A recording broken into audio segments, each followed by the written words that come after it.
Maayong gabi sa ato ang tanan mga kaigsuunan. Welcome sa ato ang Daily Dose of God's Word.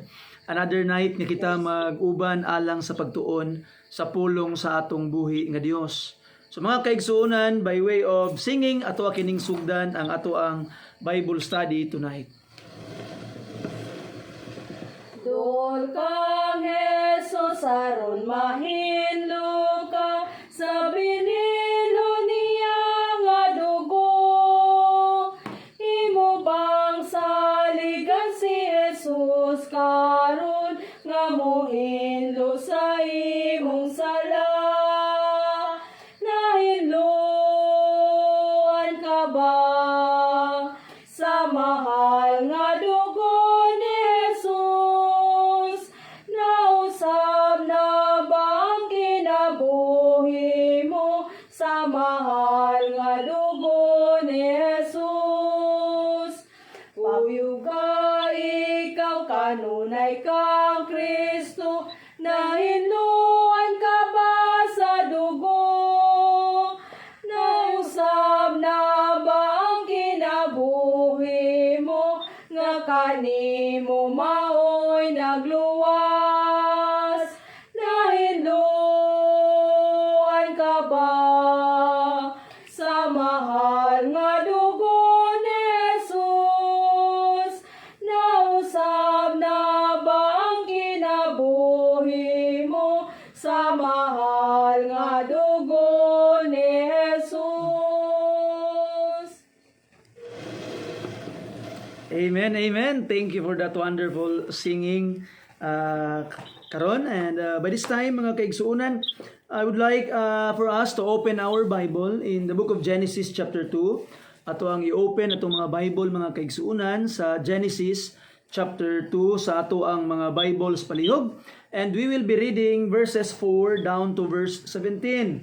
So, April 22 sa ato ang mga Daily Bread, mga kaigsuunan, entitled Gratitude on Earth Day. But sa itong naandan, we will not dwell kaayo sa ato ang Daily Bread, but let us go directly to the text karon, mga kaigsuunan. So, allow me to read for us the scriptures in verse 4, chapter 2, verse 4, down to verse 17.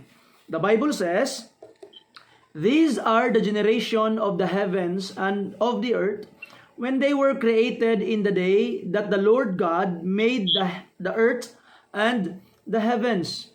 And every plant of the field before it was in the earth, and every herb of the field before it grew, for the Lord God had not caused it to rain upon the earth, and there was not man to till the ground. But there went up a mist from the earth, and watered the whole face of the ground. And the Lord God formed man of the dust of the ground, and breathed into his nostrils the breath of life, and man became a living soul. And the Lord God planted a garden eastward in Eden, and there he put the man whom he had formed. And out of the ground made the Lord God to grow every tree that is pleasant to the sight, and good for food, the tree of life also in the midst of the garden, and the tree of the knowledge of good and evil."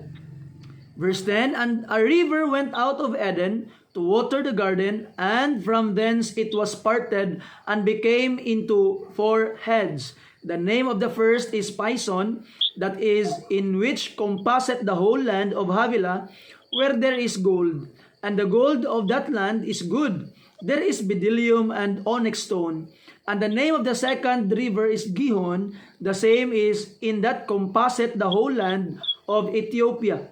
And the name of the third river is Hiddekel, that is it which goeth toward the east of Assyria. And the fourth river is Euphrates. And the Lord God took the man, and put him into the garden of Eden, to dress it, and to keep it. And the Lord God commanded the man, saying, Of every tree of the garden thou mayest freely eat, but of the tree of the knowledge of good and evil thou shalt not eat of it, for in the day that thou eatest thereof thou shalt surely die." Let's pray. Father in heaven, again, we come to the throne of grace. Ginoo, nagasalig kanimo amahan nga ikaw sa kanunay muhatag kanamog mga panalangin nga among gikinahanglan Lord for us to understand your word and apply the lessons that we can get Ginoo sa amo ang mga kinabuhi. Amahan, forgive us from all our trespasses Ginoong Dios and make us worthy to approach you Lord, praising your name and learning from you. Tagaig ka alam ang imong ubos nga lagad amahan, kinasayod ka Lord.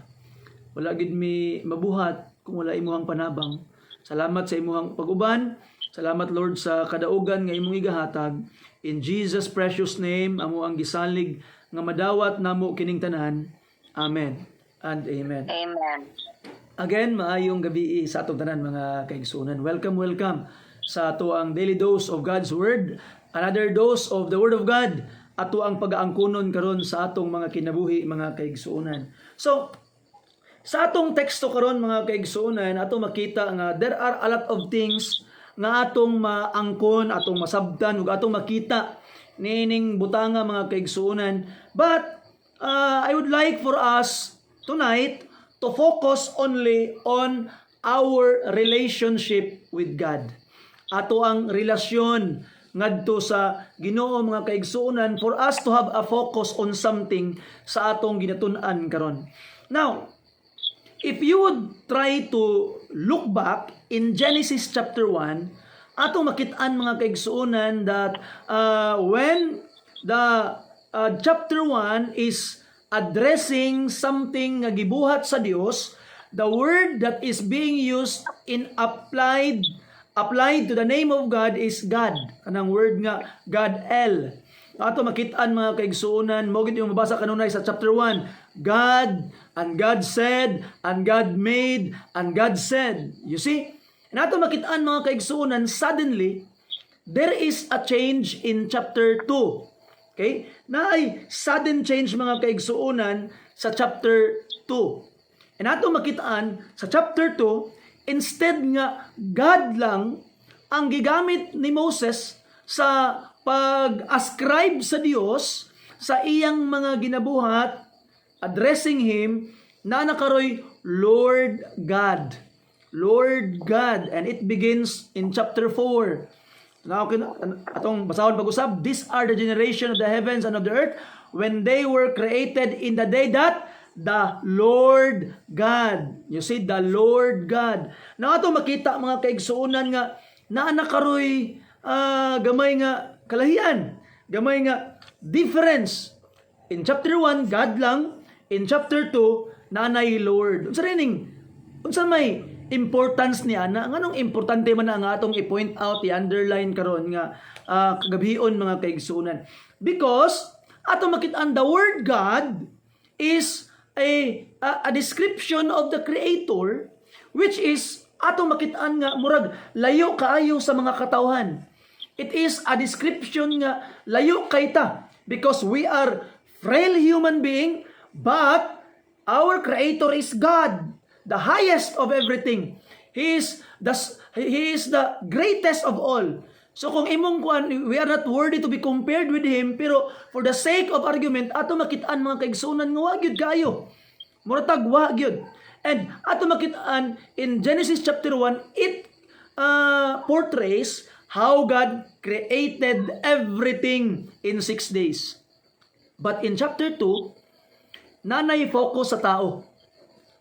Nanay focus sa tao ang chapter 2 mga kaigsuonan. Mauna nga nanang Lord God. Kaning Lord, kung tanawon nimo itong mga Bible sa King James Version, kaning capital letter L, O, and R, D, capital letter L, capital letter O, capital letter R, and capital letter D, it is actually referring to the original name of God, which is gitawag sa mga scholars og tetragrammaton. Kanang Yod-Heh, Vav-Heh. And the Jewish people in our time today pronounced it as Yahweh. Yahweh. And ato makit-an mga kaigsuonan ang mga Masoretes, ato makit-an ila pong gigamit ang word nga Jehovah. But let's not argue with what is the right pronunciation, pero ato makita mga kaigsuonan, the capital letter L, capital letter O, and R and D all uppercase is referring to the tetragrammaton, which is the name of God. Kung makita ka og capital letter L sa Old Testament, pero lowercase na ang ORD, it is Adonai. Ato makitaan Adonai mga kaigsuonan, that is just Lord sa gitawag nga Genesis, sa Old Testament. But the capital letters ang tanan, it is the name of God. Now ato makitaan na-apply na 11 times in chapter 2, gigamit ang Lord, which is the name of God. So why is that? You see, if the description God is far from us, then Jehovah or Yahweh is near. Why? Because that is the name of God, meaning mga kaigsuonan, it shows that God wants to be known by His creation. Gusto niya nga mailhan siya sa creation. Not only something Dios who is very, very far away, but there is a name in which the people can call Him, kay gusto niya makigrelasyon ka nato. So ato makitaan mga kaigsuonan that God wants to have a relationship with us, and we must be honored in that great truth nga atong maangkon mga kaigsuonan. Dapat ma-honor ta. Nga naman, in Psalms chapter 8, ingon pa sa psalmist, "What is man that thou art mindful of me? And the son of man that thou visitest him?" What is man? Unsa man ang nasa tao? Ngano nga ang Dios gusto nagunahuna man sa tao, gusto siyang makigrelasyon. And mga kaigsuonan, my finite mind cannot grasp why it is, and ang ako lang gitawag response is worship and praise sa ato ang Ginoo nga bisan pa we are sinful, we are just dust upon the earth, naa siya'y gugma ug naa siya'y grace ngayang gi-extend sa ato nga gusto di siya makigrelasyon. That's why He allowed the people to know His name mga kaigsuonan. You see? Now, naay mga arguments nga ato makitaan sa kay dagan manggog nag-ingon nga ang Genesis daw wala daw nakaila ang mga tao ani sa Old Testament sa pangalan nga Jehovah because of Exodus chapter 6. So ato nang ikuan gamay kay basig mapangutana sa inyo in the future. Maybe someone will ask you in the future, and I have heard people asking this, trying to discredit the Bible. Kay ilang i-discredit ang Bible kay nganong nagamit og Jehovah or Yahweh ang Genesis nga tungod aning giingon sa Exodus. Awa mga kaigsunan, Exodus chapter 6 verse 3. Look at this, the Bible says, "And I appeared unto Abraham, unto Isaac, and unto Jacob by the name of God Almighty, but by my name Jehovah was I not known to them." Look at that. So, nganong gigamit man mga kaigsuonan sa gitawag nga Bible ang Jehovah or ang tetragrammaton sa Genesis nga niingon man ga ang Exodus chapter 6 nga wala daw na known in the name of Jehovah ang Dios to the people in the Old Testament, specifically ilang ilang gitawag nga Jacob, Isaac og Abraham in the book of Genesis. So ngano kana? You see? And will in fact mga kaigsunan atong makitaan that 162 times in the book of Genesis gigamit ang Jehovah or ang Yahweh, and 34 times from the mouth of the speaker, dili gikan sa narrator, gikan sa baba ni Abraham, gikan sa baba sa mga karakter, meaning they have used the name Jehovah. So nagkontradict ba ang Bible? Of course not.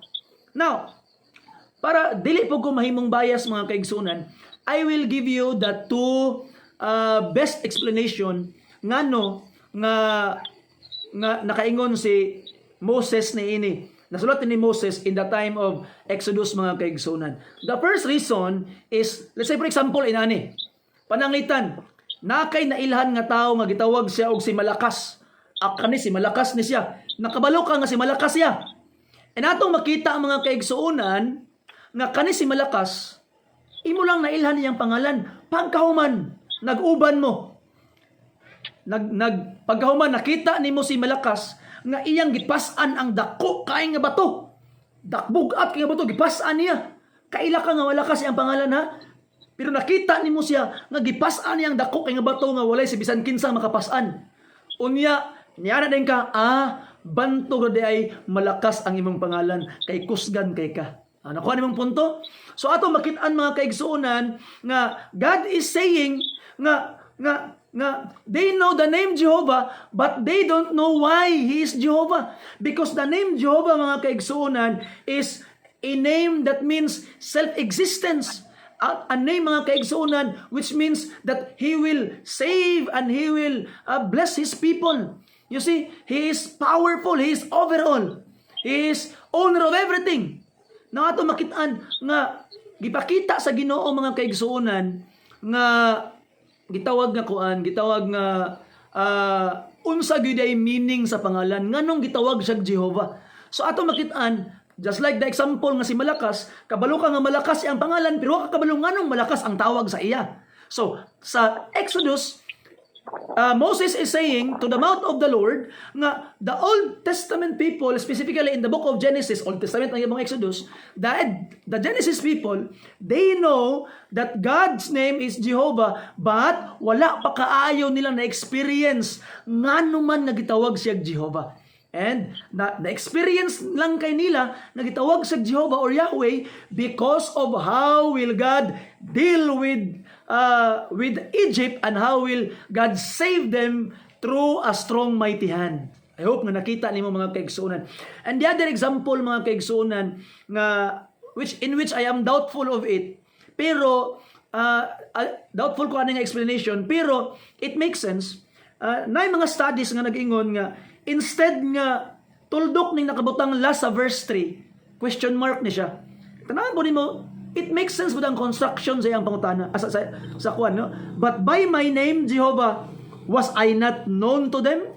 Was I not known to them?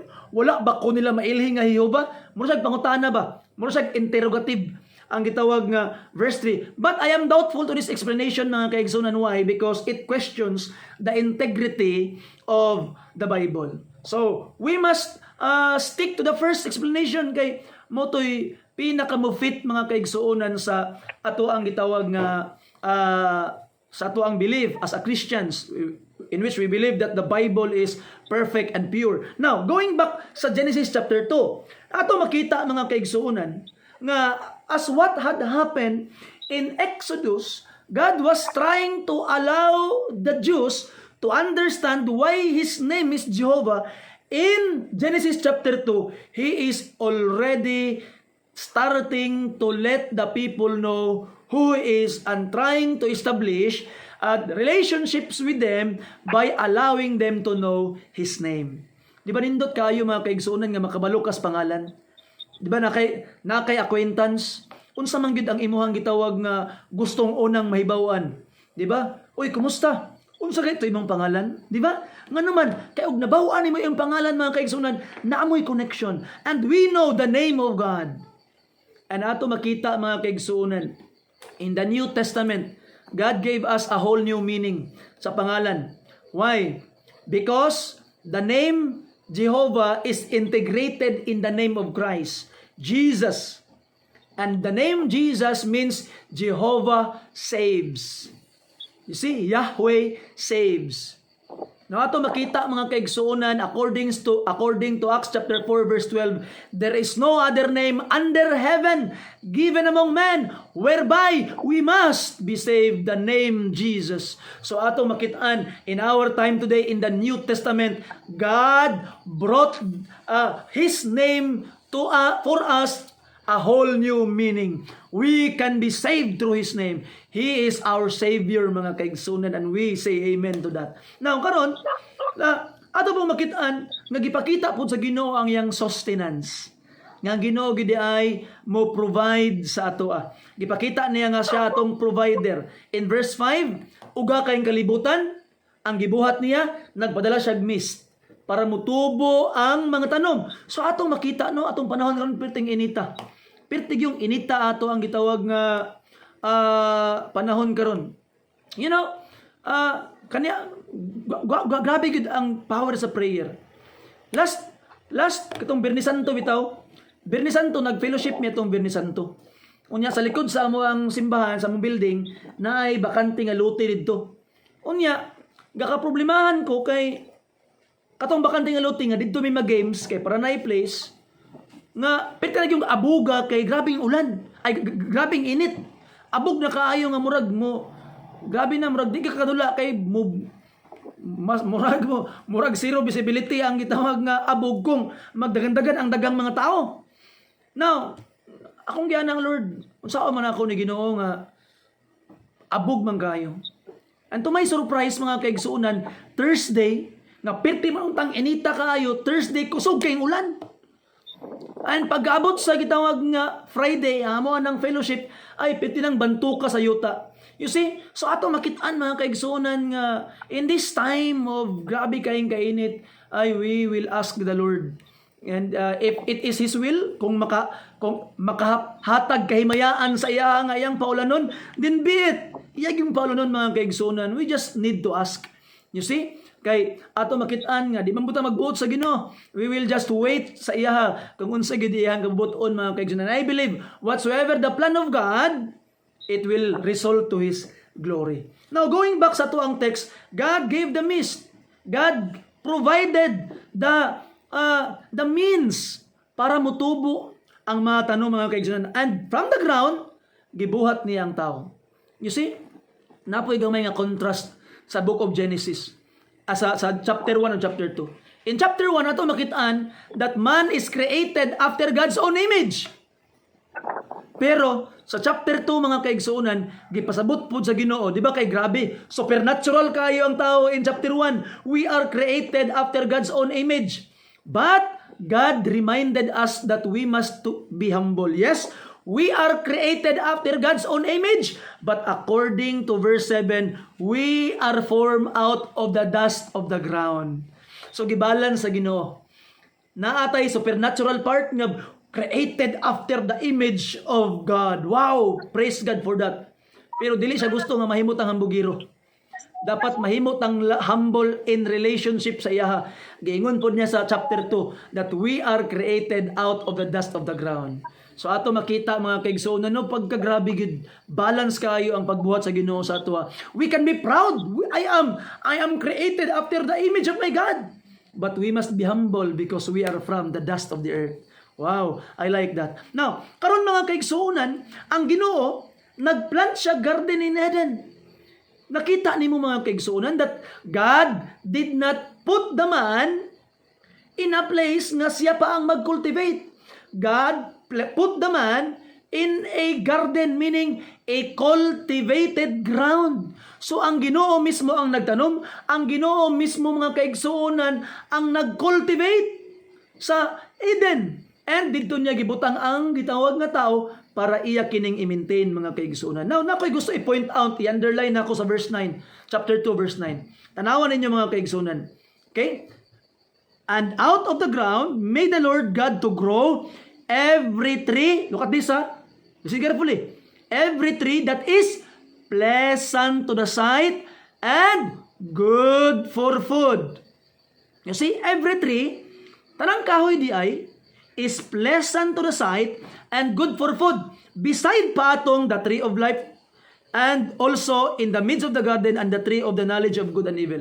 Now, kung tanawin nimong chapter 3 mga kaigsuonan, kung ma-remember nimo, ang temptation mga kaigsuonan ni Satan kang Eve, look at verse 6, chapter 3 verse 6. Gipakita sa devil ang kahoy katong the tree of knowledge between good and evil. Verse 6, and when the woman saw that that tree was good for food, and that it was pleasant to the eyes. You see? So ato makita mga kaigsuonan, nga didto sa garden, wala nagkulang ang Ginoo. Nga naman, katong gitawag nga tree of the knowledge between good and evil, it is good for food and pleasant to the eyes, yes, but the same way, every tree is also good for food and pleasant to the eyes. So, in our relationship sa Ginoo mga kaigsuonan, wala gyud nagkulang ang Ginoo. He hath given us every good thing. Basing nakaana ta ba nga ay katura manggong tree of the knowledge between good and evil ang gihimong nindot sa Ginoo. Ang uban wa man gitoy ayo good mo na nga natintal gud si Eve. No, of course not, because God created every tree already good and pleasant to the eyes, good for food. You see? Now ato makita mga kaigsunan, why is that? Usahay bitaw, kita nga mga tao gihatag na sa Ginoo ang tanan nga mga maayong butang, pero ang ato lang makita katong gibawal. Katong gibawal ang atong makita. You see? Ato makitaan nga lami man gining gibawal ba? Pero actually, yes, it could be tasty, lami tong gibawal, nindot ang paminaw nimo because of your lust atong gibawal, pero usahay dili nato makita ang daghan kaayo nga pwede unta dili bawal nga good for food gihapon, pleasant to the eyes gihapon, dili nato makita kay naka-focus tas gibawal. And that's a big problem mga kaigsunan. You see, in the Christian life, it is very, very real. And I hope ato nang makita mga kaigsunan. Open your eyes and you can see a lot of things nga nindot kayo. Daghan kay mga Christian pag magsimba na sa Bible Baptist Church, nganong maning Bible Baptist Church, uy kay daghan magbawal, nganong sa bawal man ka magtan-aw, nganong dili man nimo tan-awon mga kaigsunan katong mga gialaw sa Ginoo nga mga nindot kaayong butang sa atong sininaan na ibawal. You see, we are not wearing those dress and mga sinina nga makahatag og gitawag nga misunderstanding and lust to other people. You see? And di ka musuot og pambabae kung lalaki ka. Di ka musuot og panglalaki kung babae ka. It's abomination to the Lord. Nya na kang di naman ko makasuot ato akong mga passion. Oy, kinay mo kong Christian. Why are you looking at the prohibited? Nga daghan kay mga nindot kaayo nga gialaw ang Ginoo. You see? Nay mga pagkaon nga gibawal. Just like blood. Di ta pwede mo kaog blood. As Christians in the Old Testament, before the law, during the law, and after the law, gibawal kung basahon nimo ang Bible. Pero nga nung dito magamutan ako sa bawal, nga daghan kay lami, kay nga gihatag ang Ginoo mga kaigsunan. You see? I hope imo nang makita, na appreciate, and thank the Lord, na ay gamay, pipila kag bawal Ginoo nga maihaplas kamot Ginoo. Pero thousands of things nga imong gialaw nga akong mabuhat, Lord, please show it to me. And ay natutanang ang bawal. Kay nga naman, pleasant and good gihapon ang dili bawal mga kaigsunan. You see, di ba yung lami ang bawal? Yes, lami ang bawal. Pero igsuon, daghan kaayo nga lami gihapon nga dili bawal. Remember that? You see, now continue ta sa pagbasa mga kaigsunan. Now, in verses 10, paingon sa verse 14, God describes the location of this place. Sa ato pa, it is a real place. God describes how beautiful is this place. Sa ato pa, nindot kaayo mga kaigsunan. Meaning, everything that people need is already there. And ang yang gibuhat, verse 15. Ambak tag verse 15. And the Lord God took the man and put him in the garden of Eden to dress it and to keep it. Now, mangutana ko sa inyo mga kaigsunan. Kung pwede ninyo i-on ang inyong mga mics sa messenger. Unsa man ang description sa Eden? Di ba letter P? Unsa siya? Paradise. You see? Eden is paradise. Di ba? So ato makitaan mga kaigsunan, Eden is paradise. Pero look at this. Unsay gibuhat sa Ginoo. And the Lord God took the man and put him into the garden of Eden. Unsay purpose ganong gibutang ang sa Ginoo ang tao sa Eden? To dress it, kaning it diri kaning it mga kaigsunan, ang iyang antecedent is Eden. Dili ni siya nga to dress it nga ang it ang tao, no. It is Eden. So to dress Eden, so meaning i-maintain and to keep it, bantayan. So atong makitaan mga kaigsuunan, even in paradise, man is created to work. You see? Kung ang imong hunahuna sa gitawag nga paraiso is magtulog lang ka perminti, magligid-ligid, magkanta-kanta lang ka perminti, di na mao mga kaigsuunan, mali na siya. Kay dili ganahan ang Dios og tapulan. Di ba? Second Thessalonians chapter 3 verse 10. Unsa may sugo sa Ginoo? Ang dili mo trabaho, dili pakanon. Perting klaruha mga kaigsuonan. Nato makita that even in paradise, people are designed to work. An kabalo ka sa langit, sa heaven, we will serve. We will work. Now look at this mga kaigsuonan. Revelation chapter 7 and verse 15. Look at this. Revelation chapter 7 in verse 15. Unsa man ang giingon sa pulong sa ato nga Ginoo? The Bible says, therefore are they before the throne of God and serve Him day and night in His temple. So in heaven we serve God. Kabalo bitaw ka no? Kung karon pa lang sa kalibutan, di ka ganahan mga lagad sa Ginoo, kapuyan kag kanta, kapuyan kag adtong simbahan, kapuyan kag gitawag nga alagad sa Ginoo, kapuyan kag buhat para sa Ginoo, igsuon murag dili para sa imong langit. Dili gid para sa imong langit. Ngano man kay lahi ang imong langit siguro Ginoo na, imong langit Ginoo na katong mga panganod nga maglutaw-lutaw na lang ka. That is not the heaven of the Bible. In heaven we serve Him. Kay ang mga tao nga nahigugmas Ginoo sa kalibutan, gitawag nga serving is not a burden. Serving is a delight. Kalipay ang pag-serve. Meaning mga kaigsuunan, because in earth, serving is a delight. How much more in heaven? Heaven is heaven because we can serve God 24-hour shift there. Walay punong alagad sa Ginoo. You see? So karon palang daan, kung nasa tuwa karon diri nga murag kapuyan ka mga lagad sa Ginoo, wa kay kalipay sa pag-serve sa Ginoo. Igsuon think twice, kay basing wala pagid ka nakaila kang Jesus Christ. Kay kung kapuyan ka mga lagad sa Ginoo no, wa pa ka nakaila sa iya. Kay og nailhan lang nimo si Jesus Christ, ganahan gyud ka mo serve sa iya mga kaigsuonan. It will be your joy because He is a fascinating, wonderful, beautiful, great person. And if you would just know Him, everything nga imong butang sa imong kasing-kasing, you would want to serve Him because of how wonderful a person He is. Mo na makaingon ko, kung kaila lang gyud kas Ginoo, kung kaila lang kang Jesus Christ, you would really serve Him.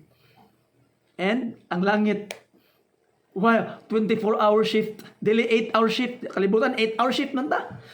You see, sa Domingo, mag-corporal worship ta, though we serve God every day, we worship every day, but we gather every Sunday.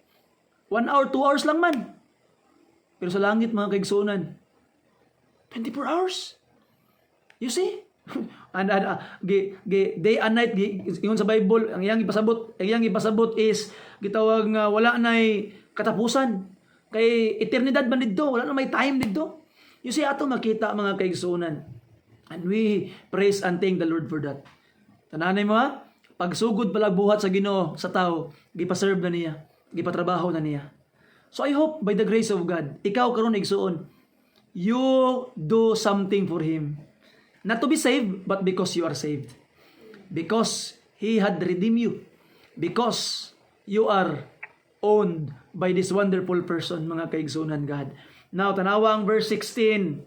And the Lord God commanded the man, wala pa sa Eve aning panahon na, ang gisugo ang man, and commanded the man, saying, of every tree of the garden, thou mayest freely eat. You see? Kaya bitang word niya freely, giumit biya ni Satan. Tanawon niyo chapter 3, hindi na ko basahon na, kaya na ko time.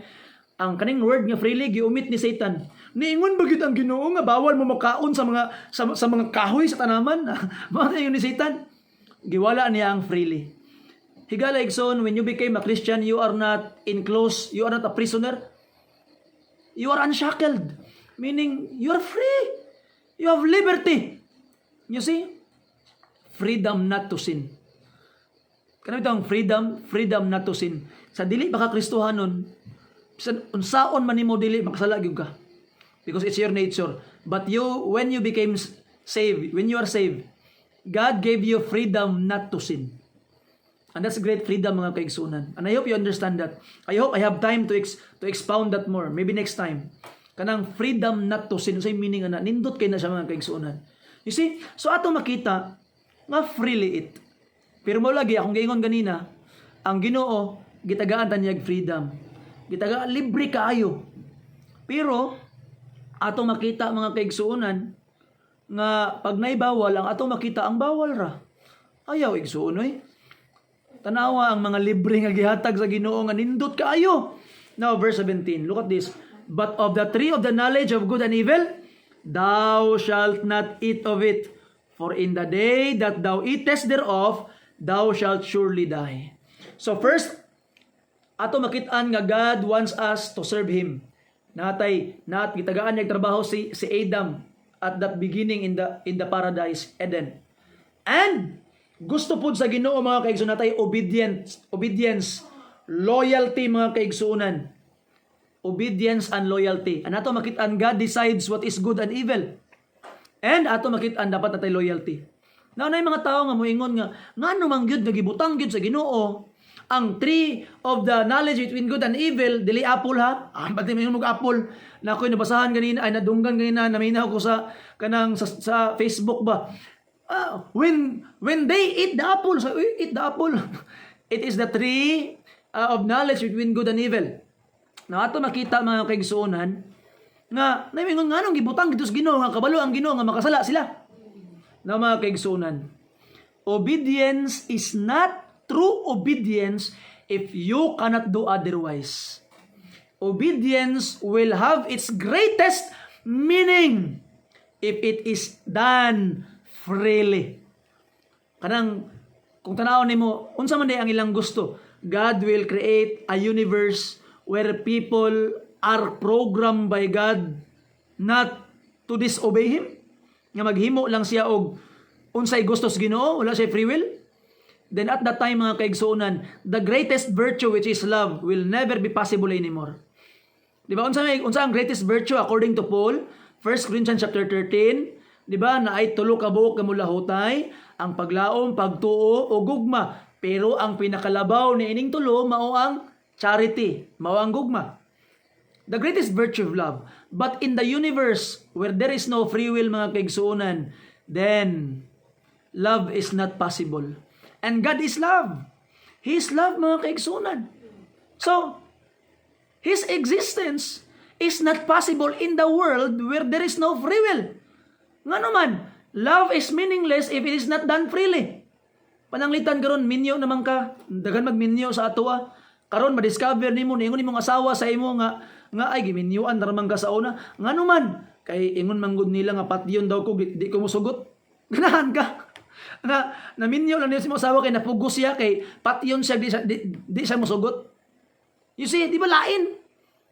Love will be meaningful if it is given freely. But in the universe without free will, love is not possible, loyalty is not possible, obedience is not possible mga kaigsuonan in its highest meaning. Why? Program lang ka nga mabuhat ana, unsa man na di man na mao. You see? But sometimes mga kaigsuonan ang nakapait lang. Di ba? God created a universe where love is possible, but the consequence is we can choose not to love Him. We can choose not to follow Him. And because of our choice to sin, gitawag nga nanay sala sa kalibutan karon. And look at our world today. From this paradise in the book of Genesis chapter 2. Atong kalibutan karon wala na. Guba na kayo. Pero mga kaigsuonan, it doesn't stop the love of God. Because when people or man choose to rebel, God choose to redeem. Wow, I like that. Nabot lang sa akong utok. You see, when people choose to rebel or became rebellious, God choose to redeem. He sent redemption and in the form of the Son. So mga kaigsuonan, naghisgot man tag relationship karon sa katapusan. Basing ikaw karon wala pa kay relationship sa Ginoo. You are a sinner, magkasala ka. Imong gilantaw kanunay katong mga bawal pero katong free, wala nimo nabantayan. Imong gigusto ang bawal pero katong daghan kay nga mga pleasant to the eyes, good for food, imo lang ipadaplin nga daghan man ta kayo to. Nga isa ra man ta tong gitawag nga bawal. sa Genesis chapter 2, ato makita mga kaigsuonan, nakasala ka. And because of that sin, the consequence of that sin, or I should say, the penalty of that sin is eternal punishment in hell. But mga kaigsuonan, though you are a sinner, God wants to redeem you. Ipadala niya yung anak, namatay para sa imong mga sala, gilubong ug nabanhaw. And the resurrection of the Lord Jesus Christ is the proof that His offering the cross is powerful. Your faith is not in vain.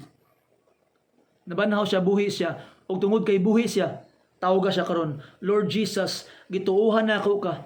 Ako ang dawaton nga mahimo na akong Ginoo ug manluluwas. Sulod sa akong kinabuhi, pasaylo ako sa akong mga sala. I put my faith in you and I receive you as my Lord and Savior. Luwasain taong ko. Whosoever shall call upon the name of the Lord shall be saved. Lord Jesus, save me. Unya dahil maluwas ka. So igsuon, sa may mong ilanganan. Kung ikaw karon wala pa relasyon sa Ginoo, pagpakirelasyon sa iya karon, dawata siya imong manluluwas. Receive Him now and you will be saved. One more song. Hari sa kinabuhi ko, mahimayaon ka. Tutulan mo ako karon, balik sa Kalbaryo. Akong hinumduman gayon, mga pagantos mong tanan, kay gigugma mo ako, bisan sa Kalbaryo. Ako tabang ipagpasan sa akong cross, Jesus, kay nakaantos na ikaw dito sa Kalbaryo. Akong hinumduman gayon, mga pagantos mong tanan, kay gigugma mo ako, bisan sa Kalbaryo.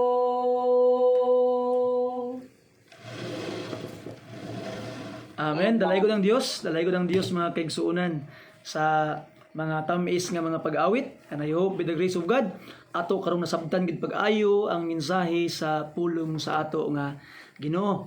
So igsoon, atong tapuson na to ang pagtuon karon pinaagi sa mga pagpangamuyo. Magampo ta, let us pray. And if you are there with you, some place kung aha man ka karon, please look for a place and sit down. Bow down your head and magampo ka. And if you have any prayer request, you can send your prayer request and we are very happy to include you in our prayers. Magampo ta. Ama nga langit nun, dalaygon ka sa walay katapusan. Salamat Ginong Dios sa kaalam nga imong gihatag sa imong ubos nga alagad. Og sa pagsabot Ginong Dios nga imuhang gitugot nga maangkon sa imong mga sulugoon. Ako naghangyo Lord nga ikaw magahatag kadaugan kanamo karon nga mahimong ang imong mga pulong amahan mupatik sa among mga kasing-kasing ug mahimo gayud nga makita sa among adlaw-adlaw nga mga pagkinabuhi. Itugot Ginoo nga magmaligoon kami. Itugot Ginoo nga magmalampuson ang among mga lakang sa matag adlaw sa among mga kinabuhi Lord. Uban sa imong mga pagiya, uban sa mga kaalam nga imong igahatag. Ako naghangyo Lord nga panalanginan nimo ang matago sa karon. Itugot Ginoo nga mas mulahom pagyud ang among pagpakigrelasyon kanimo. O itugot Ginoo nga pinaagi kanamo, duna pay daghang mga katawhan nga makaangkon pog relasyon nga naha kanimo pinaagi sa among pagsulti kanila sa imong mga bulawanong pulong. Ikaw magauban kanamo karong kaghibiyon na Ginong Dios, uban kami sa among pagpahulay sa ngalan ni Hesus among gisalig kini tanan. Amen and amen. Salamat og maayong gabi sa atong tanan. Salamat, Pastor.